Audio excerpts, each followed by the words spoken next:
ಸ್ನೇಹಿತರೆ, ತಾವೆಲ್ಲರೂ ಕೂಡ ಅರ್ಥ ಮಾಡ್ಕೊಳ್ಳುವಂತಹ ಒಂದು ಸಂದರ್ಭ ಅಂತ ಅಂದ್ಕೊಳ್ತೀನಿ. ಒಂದು ವಿಡಿಯೋ ಇದೆ, ಅಂದರೆ ಹಲವಾರು ಜಿಲ್ಲಾ ಕೇಂದ್ರಗಳಲ್ಲೂ ಕೂಡ ಹೋರಾಟಗಳನ್ನ ಮಾಡ್ತಾ ಇದ್ದಾರೆ. ಅದೇ ರೀತಿ ಚಿಕ್ಕಮಗಳೂರು ಜಿಲ್ಲೆಯಲ್ಲೂ ಕೂಡ ಹೋರಾಟವನ್ನು ಮಾಡ್ತಾ ಇದ್ದಾರೆ. ಆದರೆ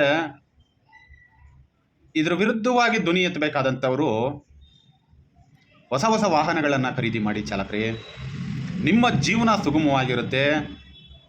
ಶೇಟುಗಳನ್ನ ಉದ್ಧಾರ ಮಾಡಿರಿ, ಫೈನಾನ್ಸಿಯರ್ಗಳನ್ನ ಉದ್ಧಾರ ಮಾಡಿರಿ, ಬಜಾಜ್ ಕಂಪನಿಯನ್ನು ಮ್ಯಾನುಫ್ಯಾಕ್ಚರಿಂಗ್ ಮಾಡುವಂಥ ಕಂಪನಿಗಳನ್ನ ಉದ್ಧಾರ ಮಾಡಿರಿ.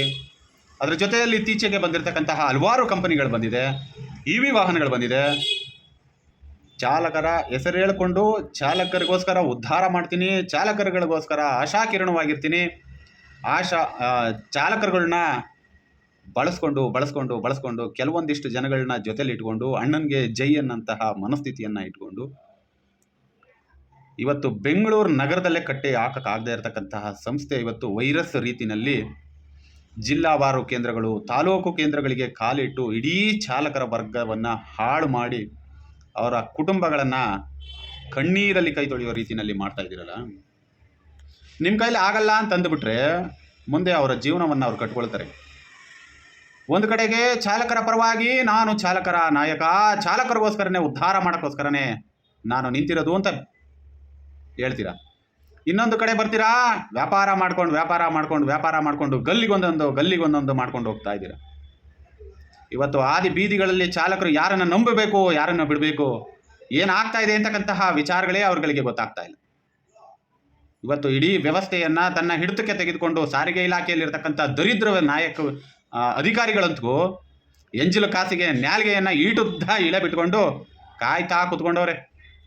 ಎಲ್ಲಿ ಏನು ಸಿಗುತ್ತೆ, ಯಾರು ಬಂದು ಯಾವ ಸಂಸ್ಥೆ ವಿರುದ್ಧವಾಗಿ ಮೆಮೊರಂಡಮ್ ಕೊಡ್ತಾರೆ, ಅವರಿಂದ ನಮಗೇನು ಲಾಭ ಅಂತಕ್ಕಂತಹ ಒಂದು ವ್ಯಾಪಾರೀಕರಣದಲ್ಲಿ ಅಧಿಕಾರಿಗಳು ಕೂತವ್ರೆ. ಇಡೀ ಚಾಲಕರ ವರ್ಗ ಹಾಳಾಗ್ತಾ ಇದ್ರು ಕೂಡ ಚಾಲಕರ ಹೆಸರು ಹೇಳ್ಕೊಂಡಿರ್ತಕ್ಕಂಥವ್ರು ಕೂಡ ವ್ಯಾಪಾರೀಕರಣದಲ್ಲಿ ಬ್ಯುಸಿ ಆಗ್ಬಿಟ್ಟವ್ರೆ. ಆದಿ ಬೀದಿಗಳಲ್ಲಿ ಕೂತ್ಕೊಂಡ್ರೆ ಚಾಲಕರುಗಳು ಅವ್ರ ಮಕನ ಇವ್ರು ನೋಡಿಕೊಂಡು ನಿನ್ನ ಜೀವನನೂ ಹಿಂಗೆ ಹಾಳಾಗೋಯ್ತು, ನನ್ನ ಜೀವನನೂ ಹಿಂಗೆ ಹಾಳಾಗೋಯ್ತು ಅಂತ ಹೇಳಿ ತನ್ನ ಪಾಡಕ್ಕೆ ತಾನು ಬರ್ತಾರಂಥ ಡ್ಯೂಟಿಗಳನ್ನ ಮಾಡಿಕೊಂಡು ಹಾಲು ಕುಡಿಯೋದಕ್ಕೆ ನೀರು ಕುಡಿಯೋದಕ್ಕೆ ಗಂಜಿ ಕುಡ್ಕೊಂಡು ಬದುಕಂತ ಒಂದು ವ್ಯವಸ್ಥೆ ಒಳಗಡೆ ತಗೊಂಡು ಬಂದಿಟ್ಬಿಟ್ರಿ. ಏನೋ 2023ರಲ್ಲಿ ಬಹು ದೊಡ್ಡ ಹೋರಾಟ ಮಾಡಿಬಿಟ್ವಿ, ನ್ಯಾಯ ಸಿಕ್ಕೇ ಬಿಡ್ತು, ಈ ನ್ಯಾಯನೇ ನಮಗೆ ಮಹಾ ಮಾರ್ಗದರ್ಶನ ಸಿಕ್ಬಿಡ್ತು ಅಂತ ಹೇಳಿ ಚಾಲಕರುಗಳ ಕಿವಿಗೆ ಚೆನ್ನಾಗಿ ಹೂವನ್ನು ಇಕ್ಕಿಬಿಟ್ಟು ತಮ್ಮ ಬೆಳೆಗಳನ್ನ ಬೇಯಿಸ್ಕೊಂಡ್ಬಿಟ್ರಿ. ಆದರೆ ಇವತ್ತು ಚಾಲಕರುಗಳ ಜೀವನ ಬೀದಿಗಳಲ್ಲಿ ಬೇಯ್ತಾ ಇದೆ.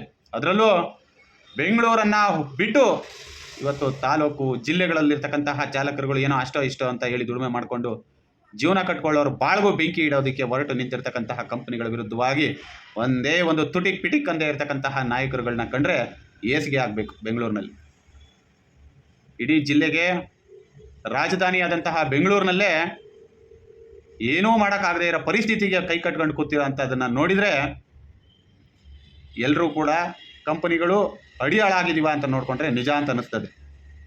ಏಕೆಂದರೆ ಯಾರು ಕೂಡ ಕಂಪನಿಗಳ ವಿರುದ್ಧವಾಗಿ ಧ್ವನಿ ಎತ್ತುತ್ತಾ ಇಲ್ಲ.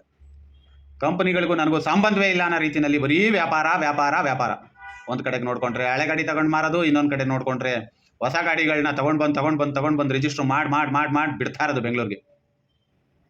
ಒಂದು ಕಡೆಗೆ ಉದ್ಯೋಗ ಇಲ್ಲದೆ ಸಾಯ್ತಾ ಇರ್ತಕ್ಕಂತಹ ಯುವ ಪೀಳಿಗೆ, ಇನ್ನೊಂದು ಕಡೆ ಇರುವಂಥ ಉದ್ಯೋಗವನ್ನು ಆಯ್ಕೆ ಮಾಡ್ಕೊಂಡಿರ್ತಕ್ಕಂಥವ್ರಿಗೆ ನೆಮ್ಮದಿಯ ಜೀವನ ಮಾಡೋಕ್ಕಾಗದೇ ಇರೋದು ಒಂದು ಸಮಸ್ಯೆ. ಇನ್ನೊಂದು ಕಡೆ ಏನೋ ಜೀವನ ಕಟ್ಕೊಂಡು ಬಿಡ್ತೀನಿ ಅಂತಕ್ಕಂತಹ ಒಂದು ಆಶಾಭಾವನೆಯಲ್ಲಿ ಬರ್ತಾ ಇರ್ತಕ್ಕಂತಹ ಯುವಕರು, ಇನ್ನೊಂದು ಕಡೆ ಸೋಷಿಯಲ್ ಮೀಡಿಯಾಗಳಲ್ಲಿ ಇನ್ಫ್ಲೂಯೆನ್ಸರ್ಗಳಂತೇಳಿ ಏನು ತಿಂದು ಏಸ್ಗೆ ತಿನ್ನೋ ಅಂಥವ್ರು ಒಂದಿಷ್ಟು ವಿಡಿಯೋಗಳು ಮಾಡಿ ಹಾಕಿ ಇವ್ರುಗಳು ತಿನ್ನೋದು 10 ರೂಪಾಯಿ ಏಸ್ಗೆಗೆ ಇಲ್ಲಿ ಇಡೀ ಜೀವನವನ್ನು ಹಾಳು ಮಾಡುವಂತಹ ಒಂದಿಷ್ಟು ಸೋಷಿಯಲ್ ಮೀಡಿಯಾ ಇನ್ಫ್ಲೂಯೆನ್ಸರ್ಗಳು ಇನ್ನೂ ಎಲ್ಲೆಲ್ಲಿಗೆ ಹೋಗಿ ನಿಲ್ಲಿಸ್ತಿರೋ ನೋಡೋಣ, ಕಾಯ್ತಾ ಇದ್ದೀವಿ. ನಾವು ಕಾದು ನೋಡ್ತೀವಿ ಎಲ್ಲೆಲ್ಲಿಗೆ ತಗೊಂಡೋಗಿ ಇಡ್ತೀರಾ. ಎಲ್ಲವನ್ನು ಬಿಚ್ಚಿಡುವಂಥ ಸಂದರ್ಭ ಬಂದಾಗ ಎಲ್ಲವನ್ನು ಬಿಚ್ಚಿಡುವಂತಹ ವ್ಯವಸ್ಥೆನ ನೀವೇ ಕಲ್ಪಿಸ್ಕೊಡ್ತಾ ಇದ್ದೀರಾ. ಕಲ್ಪಿಸ್ಕೊಡಿ, ಸಮಯ ಬಂದಾಗ ಬಿಚ್ಚಿಡುವಂಥ ಕೆಲಸ ಮಾಡೋಣ.